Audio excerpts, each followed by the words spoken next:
అండి నమస్తే. సండే రోజు చికెన్ అయితే తీసుకొచ్చుకుంటాం కదా. అయితే ఈ మధ్య చికెన్ అయితే తినకూడదని చెప్తున్నారు. ఇక ఈ సండే అయితే రొయ్యలు అయితే తీసుకున్నాము. ఈ రొయ్యలు అనేది ఎలా క్లీన్ చేసుకోవాలో నేనైతే చూపిస్తాను, చూడండి. అందరికీ తెలిసే ఉంటుంది. ఇంకా మనం నీట్గా తొక్క అనేది తీసుకున్న తర్వాత లోపల ఈనె అయితే ఉంటుంది, అది కూడా మనం తీసుకోవాలి. ఈ ఈనె అనేది గ్రీన్ కలర్లో అయితే ఉంటుందండి. ఇది హెల్త్కి అయితే అసలు మంచిది కాదు.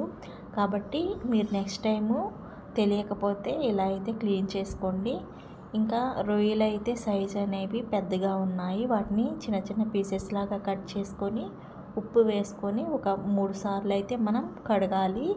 ఇలా కడిగిన తర్వాత మనం మంచిగా వాటర్ అనేది పోసేసుకొని లాస్ట్లో కడిగేసిన తర్వాత హాఫ్ లెమన్ అయితే మనం పిండి మళ్ళీ ఒకసారి అయితే వాష్ చేసుకోవాలి.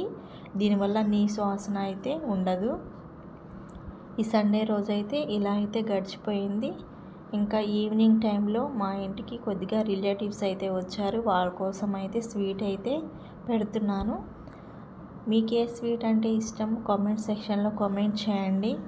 ఈరోజు సండే అయితే ఇలా అయితే గడిచిపోయింది. మరి మీరేం చేసుకున్నారు కామెంట్ సెక్షన్లో అయితే కామెంట్ చేయండి. అలానే వీడియో నచ్చితే లైక్ చేయండి, సబ్స్క్రైబ్ చేసుకోండి. మరిన్ని వీడియోస్ కోసం ఫాలో చేయండి.